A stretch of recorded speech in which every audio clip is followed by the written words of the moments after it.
Okay, well, welcome back to the Sissy show. Here we are, invited by the Chelsea Film Festival. We're here celebrating the winner of the festival this year. PTSD is what we call Kino and Vino.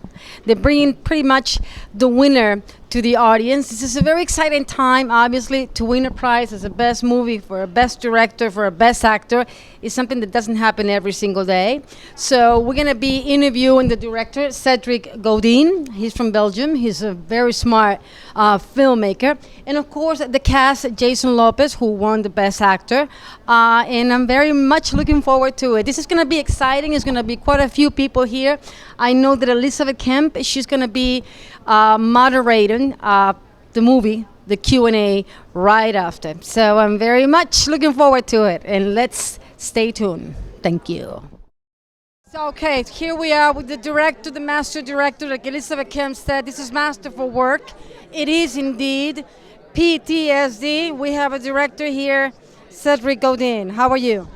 Very good tonight. Look at those people there. It's super nice. I'm terribly surprised that this little film made so much noise, and yeah, very happy that I had the chance to show it to people. People saw it. They received it really well. They recognized the work, which is the most important thing for a director and an actor. So what else to say? Yeah, it's such a great time tonight. Great time to show the film, and very exciting. Yeah, let's bring to the audience, how was the concept? Why you decided to do this film? Why you decided to do this topic? The reason why? What was your gut feeling? Very first place, I wanted to make my first film. It's a first film. I wanted to make a movie, and I wanted to make a movie that had sense. And I wanted to find a subject that could touch people socially, culturally. And I was on a trip back from LA, in the flight, in the plane, and I was trying to look up for a subject for quite a moment, and I see this Barack Obama speech on the news, just in the airplane, talking about PTSD, and I'm like, oh my God, this is the subject that I want to talk about. I want to talk about the people. I want to talk about the struggle, and I want to talk about people who are fighting every day in their lives to make it better, which is not only about PTSD, but pretty much everybody is trying to make better.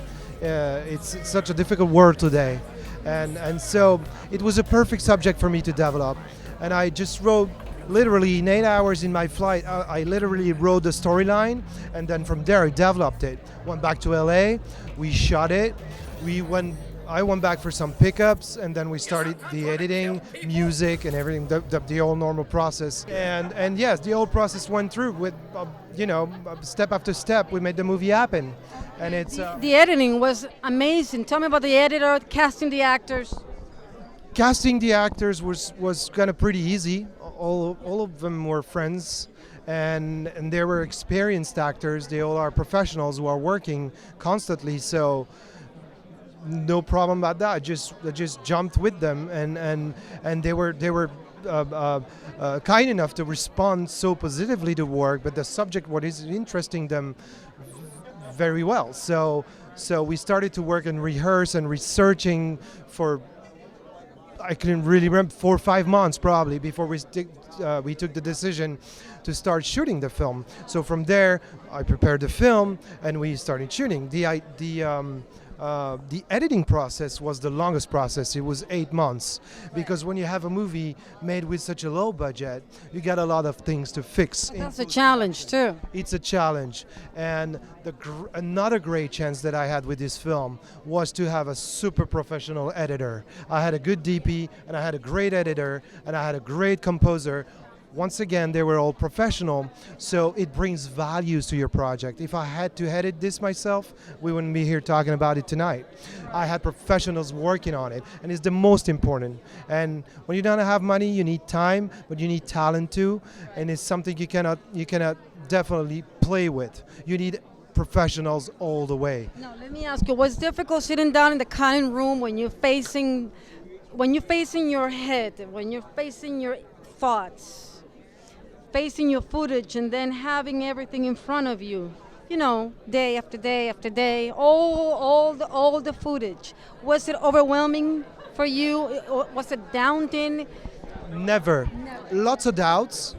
Lot of doubts. Pretty much every day, doubts. I think it doesn't leave you a single minute until the end.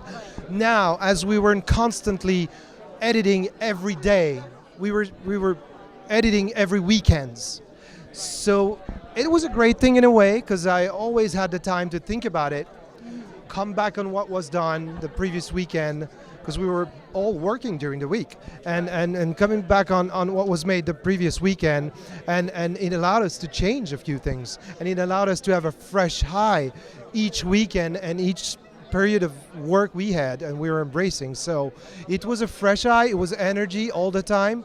It was a great adventure but a lot of doubt. I'm totally But that's the beginning of everything. it is the beginning of everything. But I think even if it was more money, more preparation, more whatever you want, if you don't doubt, how can you push yourself? How can you get better? Now, how do you are you critical with yourself, with your own work?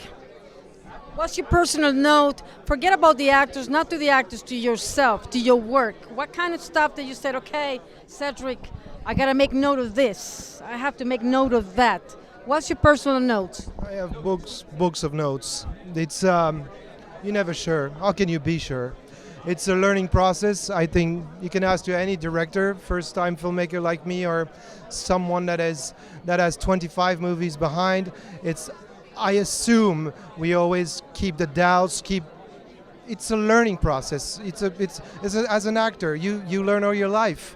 My next film, I hopefully will be better, and the next one has to be better, and the next one has to be better. So it will. Of course, I will have to push myself and learn more about technicals, about working with actors, working with more important actors, more important technicians, and so we will have to improve all the time. Even if I have the chance to make it 20 more movies, I'll be learning all the time. And once again, doubt never leaves me. That's a good beginning.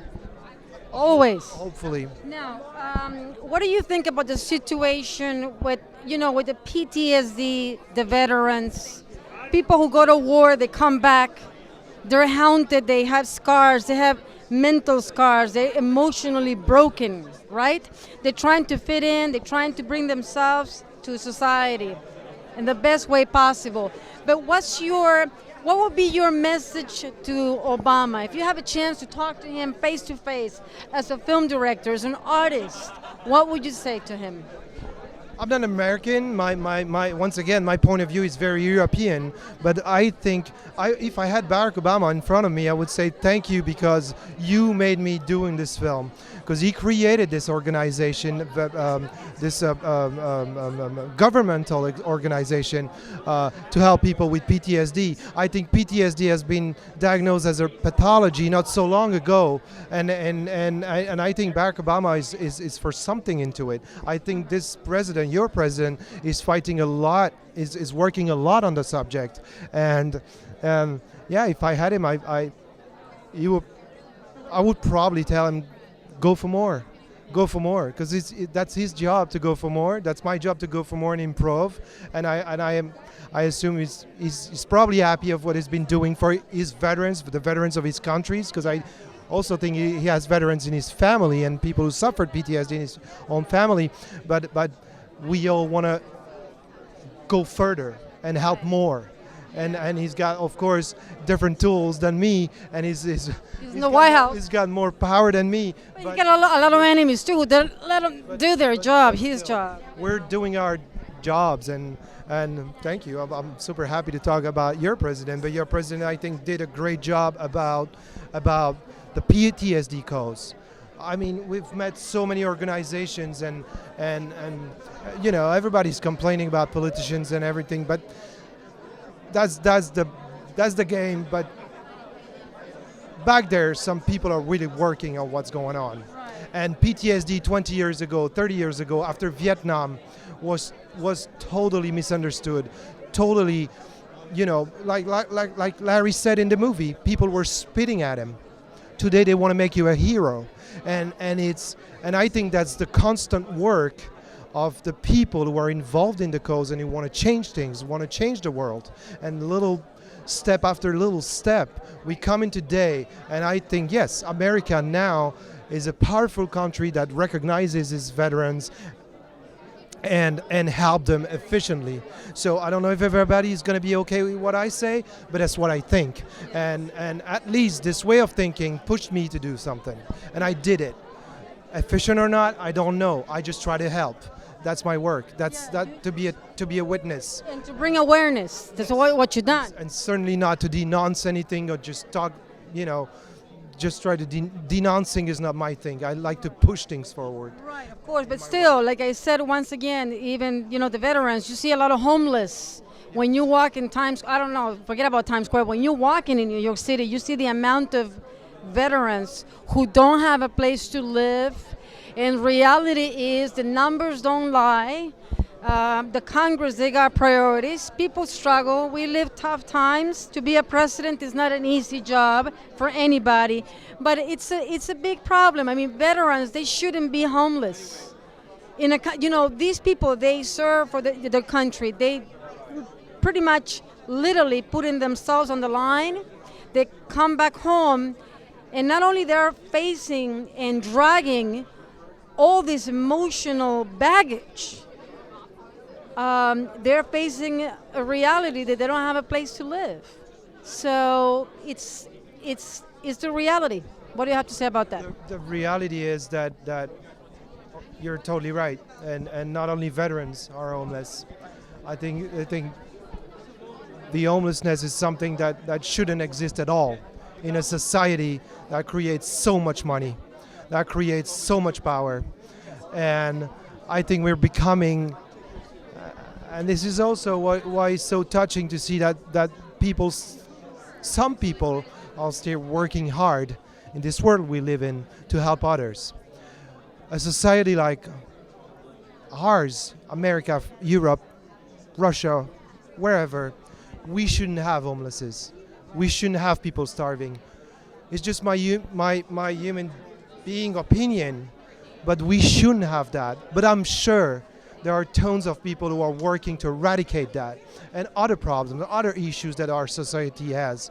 But I think we should have more concern coming from the people who are making shitloads of money. I'm sorry for this expression. I love it. Just keep going. And just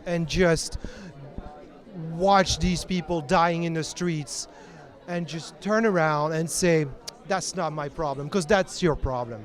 Because these people were making money years and years ago, brother. So in other words, from there, we are in it too much in an individualistic society, and we should probably learn a bit more about living together and helping each other, because people really need it. Cedric, let me ask you, because you're a thinker, you're a smart man, and you know what you're saying. Who is the enemy? Oof. The enemy? Let's think about it for a minute. It's probably the world as it goes. It's probably, I think we are victims of ourselves. We are victims of our needs. We created needs that are so big, and we like power. It's Nietzschean. We like power. We create power. That's what animates us, being powerful. And we're in a society and a world, I think, that has the tools today to create a lot of power. But this power is not, unfortunately, a lot of times this power is not used for the own good of the people. But the people who are, once again, creating this power and honing this power maybe should know, and they know, but they should recognize that's what creates their power is the people out there. Let me ask you, you think the world is it crumbling or is falling apart or is rising? What do you think? What's your view? I'm not trying to be pessimistic, but how do you see the world? You're a filmmaker, obviously. You have your own mind, your own set of values, your own set of codes of behavior. What do you think is going to happen? Because it's a pretty scary place where we at. Nuclear threats, wars taking place, people who can't forget about a mortgage. People that cannot even afford to have food on the table. People that can't even pay the bills. what I mean, what do you think? How do we solve it? What do we do? What we do in the Congress? How can we fix the world? Besides creating and bringing awareness, like you just did with your film. I'm not a politician, You're a thinker. but I think. But what I think is, might not be the what to answer to this. It's I think the world has always been through times experiencing issues that were affecting a lot of people. Wars exist forever. Starvation exists forever. I just think we are today more conscious regarding the medias, regarding the way of communicating that we created, which like the everything goes faster. We know everything that happens in the world in a second. Click. And the thing is, it's probably a terrible effect in that. It's like, as we all talk all over the world about our own issues, and a minute after the whole world knows it, it seems like the entire planet is under problems. But there are also so many good things. Let's forget the very good things. How we want to fix this? Once again, I think it's solidarity. It's being helping people. I'm not saying I'm helping people every day and I'm the best person ever, but I think, and sometimes I surprise myself saying, why are you just looking at a situation with such a distance? I'm just not able to emphasize with a situation that is terrible sometimes. It's not being, how do you say, it's not being afraid, or it's not being, not having enough courage to do it, but it's sometimes that, I don't know, we're unfortunately, we are individuals that are too much into our lives today, and we probably should work, everybody probably should work on doing a little gesture for our people out there. Humanity. Yes, I couldn't say much more than that, because who can give a solution to a world that goes like this? But what I can say, I think the medias and the internet, and thank you, we have that, but it amplifies a lot the events and what's happening. So from there, yes, the work looks not in a good shape today, which is, it's not certainly is in a good shape. But I'd rather try to, create action and create projects that to force the machine to just go a little bit backwards and just to, bring awareness. And once again, in this film, Jason doesn't die at the end. We want to give hope. We show you real PTSD, people who have PTSD, and all these people you saw in the film, they have hope. We've met them. They talked to us, and they told us that they have hope. So it's just about taking these testimonies and just show them out. It's possible. We should have hope. Larry said in the movie, reach out to each others. Don't expect people to reach out to you. Go and reach out. Go reach out. Those credits. I'm talking to myself, but we should all do that. Yeah, but it's not an easy thing when you're stuck in mud and you're silent and your head is killing you and you're afraid of your own shadow and you live that you feel that you want to die, that you don't know what to do with yourself. How do you reach out? It's not such a simple thing. It requests a lot of energy, but there is no war that is not easy to win. Even Well with said. yourself. Even with yourself. You're right. What an honor. You're a smart man. Thank you, Sissy. You're great. I loved the film. We loved it. We have to make noise. All the actors, Trev Etienne, Philippe Simon, Larry Butler, Jason Lopez, a film by Cedric Godin, and the editor, the music, everybody, the entire cast was superb. Thank you. Once again, give me 5. Thank you. Thank you. Bye-bye. Thank you. Okay.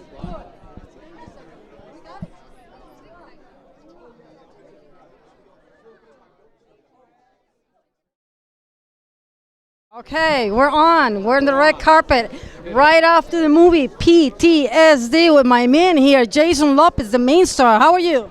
I'm very good. Thank you for coming. I really appreciate it. tell you this. Let's give a synopsis of the film very quickly because I know that we have other interviews to do, but I want you to give me a synopsis of the character and talk a little bit about your psychological journey. The film is basically about a guy dealing with the worst part of post-traumatic stress disorder, looking for his friend, and everything just starts to unfold. And can't give too much away because then you give it away. But it definitely, we're getting very great positive feedback from real veterans, and just lucky to be a part of it. And what was the other question? Yeah, how was the experience? Well, I already forgot my other question. The experience to get, my mind goes a little too fast sometimes. That's not good. How was the experience of you just to see yourself in the big screen? It was, it gets nerve-wracking. It's because, you're your own self-critic within the voices and stories in your head, and then to see your face and everything. But I got really into the story and almost didn't see me. I saw the story, and it was beautiful just to see the film as a whole. So I guess that's good. What about the process a little bit? This is a very powerful story. Let's talk a little bit about your process as an actor. How do you prepare yourself to this?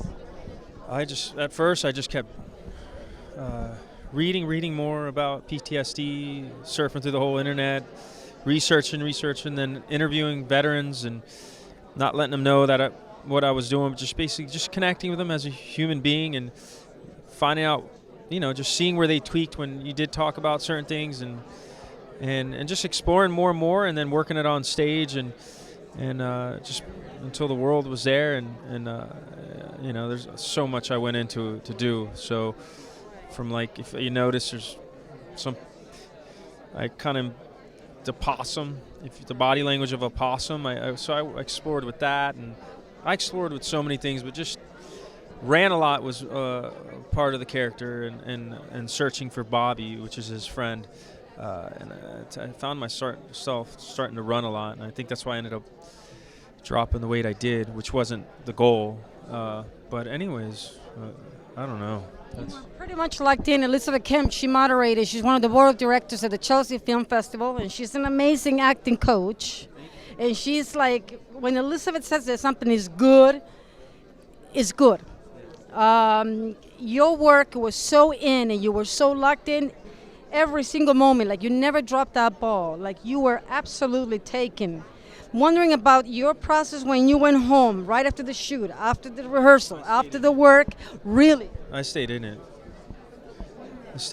like to the point where I was sleeping under my bed with heavy metal, and I wanted to make myself uncomfortable, and creating and exploring so many different ways just to see what it would be like to live in horror, and because I couldn't imagine what these guys went through, so I figured I had to go to the most darkest places that we're all scared of, or we hide and don't even know exists within ourselves. So I played, and I went to those places. In the sense of edge, right from the beginning, there's a sense of edge, right, and danger, right from the beginning. Now, the watch, I was paying attention to that because my father, he passed away almost a year, and he gave me this watch. Well, he gave this to my brother. I couldn't see him, but he gave this watch to my brother to give it to me. So I've been connected to this piece since my father was gone. So I was very much taken about your relationship with props, with the watch, even the shoe at the end, using that as a gun, right? Let's talk about that. That was the director's idea. That was your idea. That was just me getting into the world of the pain of the character, and just it coming magic, just embracing that unknown and just being with that pain of the world I created with the character, and so many things came out of that. It wasn't scripted. I just knew that's what I had to bring, and I knew it was even more than I could even imagine. So just committing to that darkness, that pain of survival guilt, and exploring what it is to have PTSD, and the behavior that when I interviewed all these guys, and the tone of their voice. I just kept going, and I kept researching until I'm done shooting. It's like until someone says, "All right, stop." Right. What about this in terms of like your head, your mind, your heart and soul getting into the part? Obviously, do you deal with your own darkness, your own shadows in a similar way? Do you think now you have more access to your dark side, to your shadow? Yeah, definitely part of mine and just everyone's, because we're all connected as human beings. Just the only thing between us is air, and that air connects. I know that sounds off, but really, like, interviewing them and watching hours and hours over and over every night, over and over, was part of my, like, staying in it, and is watching YouTube videos of these guys just venting and ranting. Some of them they would hashtag, and it was like, and just seeing right where they would tweak when they were expressing themselves and venting. Those moments stuck with me, and I noticed they would come as a gift on set. I wasn't planning on it, and it was beautiful. What about a diary? Do you keep? Oh yeah. Do you have a diary about this experience? Yeah, I would journal a lot. That was part of getting out of my way. A lot of. And let me ask you finally, and I'll let you go. Your mama, she was with you right tonight? Yeah. What did she said about the film during when you were at the movies together? Moms, I mean, they'll support us no matter what. No, at least my mom, I'm very thankful for that. I mean, she loved it, and she said, things that you always dream of, the big accolades, and I don't even know if I said that right. And she's like, she's my mom, so she loved it. Good. What's next for you, Jason? What's going on? Right now, just rehearsing with a film with some really great actors and a woman director, which I look forward to. And other than that, auditioning and hopefully this film keep being shared as I get some more work, and just being part of great stories that can give some life to each other and have fun. Right. I think it's a wonderful film. Like I said, it's daring. It's a strong voice. It's powerful. You're committed to the task. You never dropped the ball. You were, like Elizabeth said, she's my mentor, acting mentor. She's amazing. But she said it. You created all this inner reality, and you were there, man. It's like incredible because your body was already gone, but your heart and soul and your frame of mind was wrapped up. And that's hard to do. Like you said, we're trying to figure it out. It's like we're puzzled. How we're going to fit in, how we're going to function, how we're going to live. Beautiful work. Thank you very much. I really appreciate you. Give me 5, man. Awesome. You're a class act. Thank you very much. Thank you. All right. So we keep going, Dean. Very nice indeed. This is, like I said, this is something that a lot of people, they're diagnosed with a PTSD every year.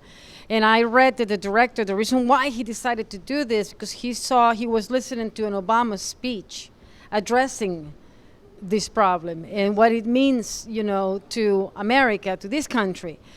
People who suffer, they come from the war, and they have this mental and emotional scars, if I might say, right? And how they discover themselves, and then when they come back home, they're different, and the weight of the war, and they kind of like dragging so much, and it's kind of like hard for them to find themselves. So I think it's something that a lot of people can relate to, and it's a current story.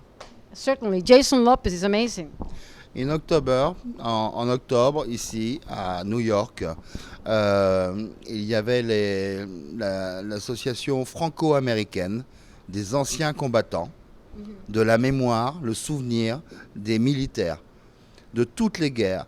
Et ces personnes sont d'une partie active pour créer des centres auxquels les gens se reposent, peuvent venir de tout horizon, de tout pays, venir se reposer, par exemple en France, aussi bien au Maroc, ici aux États-Unis. Et cette réunion a eu lieu à l'école franco-américaine qui se trouve ici, à Manhattan.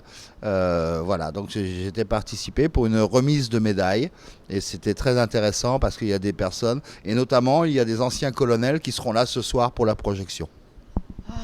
You see, I'm melted. You see, that's why women fall in love with French men. I'm not trying to pick you up. I have a husband. Pascal. But that's what happens. I hear you. Your French is so beautiful. This is something that we have to make noise because we need more attention to the independent filmmakers. And like I said, there's a lot of great attention to the blockbusters and to the big movie stars. But what about those directors and those producers or those screenwriters who are not as famous, they're not as big, and they're doing great work? You know, that's why I think what you guys doing at the Chelsea Film Festival and what you're doing tonight, the Kino and Vino series, what they say, is very important. It's so needed because there's so many people who want to just live their dream. And you're giving an opportunity to all those filmmakers to come together. This is a great place to network too. Yes, right. Yes, it's nice because c'est un challenge énorme, mais ça fait plaisir. It's very happy. Ça fait très plaisir de voir le résultat et que de jeunes réalisateurs, des jeunes acteurs puissent mettre en avant à la fois des sujets très très importants et de les mettre très bien en valeur. Voilà. Très bien. Je t'aime. I love Voila.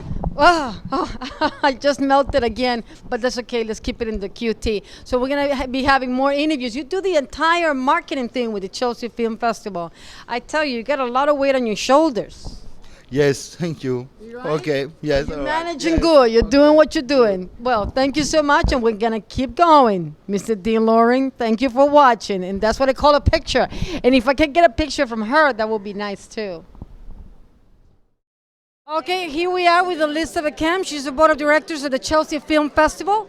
She's an amazing actor, acting coach, mentor, friend, artist, director.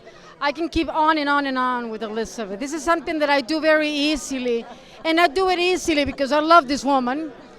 I take classes with her every Sunday, right? Yes, you do, and you're an amazing actress. Let me give it back to you. And she's just a treasure to all actors in the community, okay? And you were moderating tonight the PTSD film directed by Cedric Godin. Let's talk about the film. What you thought about it when you were sitting down and watching the film? The film is so real, it's like a documentary.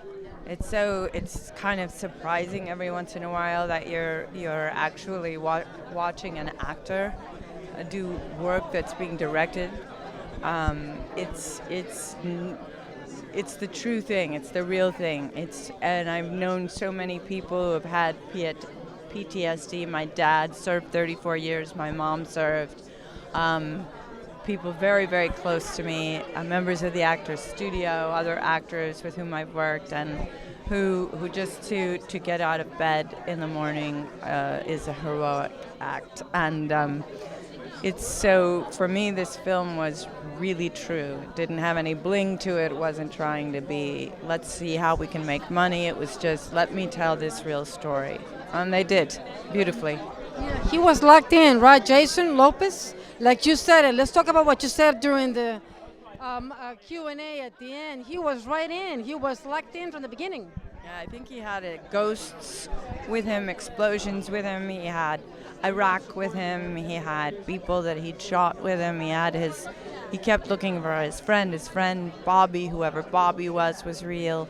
Everything he was haunted by and that kept him being driven was so alive for him and so specific and so clear. I saw this man disintegrate before my very eyes and then try to cling to something to believe in at the same time. It was really remarkable. What about the relationship with the watch? Yeah, it's really the symbol, just with time and even the shoe, when he was like using the shoe as it's a gun, right? a gun. I mean, I don't know if that was a spontaneous thing. Yeah, he said that it was him. I asked him. He said that was his own thing. It felt like that, and even the thing you see where outside the window on the facade of the building, it looked like faded hearts just dripping. I remember that. Yeah, it looked like they were actually ornate facade design of the structure of an exterior, but in fact they weren't. They had just been rusted in a way that looked like bleeding hearts. Pretty astonishing. No, you know that it's a brave thing to deal with what do you call it? Your shadow, the dark side. We always talk about that, Elizabeth. How does it work for an actor? Do you think it's a healthy thing? Forget about the craft. We're not talking about the craft. For us as human beings, it takes a lot of us, right? When we deal with the dark side, when we deal with the shadows, how does it work? Is it easy? Is it hard? How does it work? The greater the shadow, the greater the light. You see, it's a woman of wisdom right there. Well, I mean, what you bring forth will save you. What you do not bring forth will destroy you. And you can. I'm going to give that to the Gnostic Psalm, so I won't take credit for that. It takes a lot. It takes a lot, Elizabeth. A lot. It's hard work to look at what needs to be brought into the light, but that's what people with PTSD are dealing with. And actually, each one of us who is a human being, that's what we're dealing with. There's a duality there. So, but if you're talking about the Joker, the Heath Ledger kind of working on the shadow and how deep and dark and all of that, I know for a fact that he loved working on that part, and he was never happier working on that part. Whatever was going on in terms of his psyche and the substances and things like that cause a death. That's another thing. That's another story. Another thing. But to work on the shadow side, there's great alchemy, and Jason is in the light now. As you can see, he is shining. He is radiant. Yeah, he looks so gorgeous too, and the six-pack. I noticed that. Forget it. I have a husband. I know, but I can't help it. He was in great shape. You counted them. I did. I saw the six-pack, and I see the running, and I said, "Wait a minute. This guy, he knows how to keep himself in shape." What about Cedric Godin putting all this together? What do you have to say to him? That someone that has nothing at all to do with the United States of America, who has nothing to do with this country, and nothing at all whatsoever to do. Particularly, why would he have an affinity with a soldier who comes back with this? But he does, just the same way any human being anywhere has an affinity with someone struggling or suffering. Like you might have an affinity with the South Sudanese and how they had to be sent back from Israel and go back to a country once it was, I mean, we're touched by people, and Cedric was touched by this particular story, and it needed to be told. And that to me is mind-blowing. Yeah, he's smart. He's very political. I was asking quite a few questions about his philosophy about the world. When Obama says, I'm sending all these letters to all these people, but what about the people who don't have a place to live? All those veterans who are living homeless. What do we say to those people? What do we say to the people who devoted themselves? They put their lives on the line. They come back hunted. They come back hurt, broken. I mean, how do they fit? Your dad, your mom, I mean, you have the whole. What do you think, Elizabeth? How can we make a better world? How can we make it better? By giving to those who are less fortunate, by giving to, in a way, however we can give back, is by volunteering, by donating, whatever it is you can do to help someone who's suffering and help raise awareness about these real struggles and issues, because it's a fleeting life, man. I mean, flowers go up, the service goes on, and and then boom, that's it. It's done. So people who are really trying to live and survive each day, my friend, I'm in any way we can help. That's how. The condolence letter, that's a beautiful gesture. It shows there's an acknowledgement that someone actually risked their life and for their country. But I think the people are often fighting, and they don't really know what they're fighting for or why they're there once they're there. And then some people really. Brian Dellett, who's a Vietnam veteran and a member of the Actors Studio, wrote a lot and wrote to me today a lot, knowing where I'd be. And he said, it's not about killing and destruction. It's about the love of what you're fighting for and fighting against, and so that there's a real purpose. So I do support that. We have to take action, but help whenever you can. Yes, and mental illness awareness is such a personal subject, and it's such a personal thing for me. You know, it's a lot of people who suffer from mental illness. How do we create more awareness? Making movies like this one?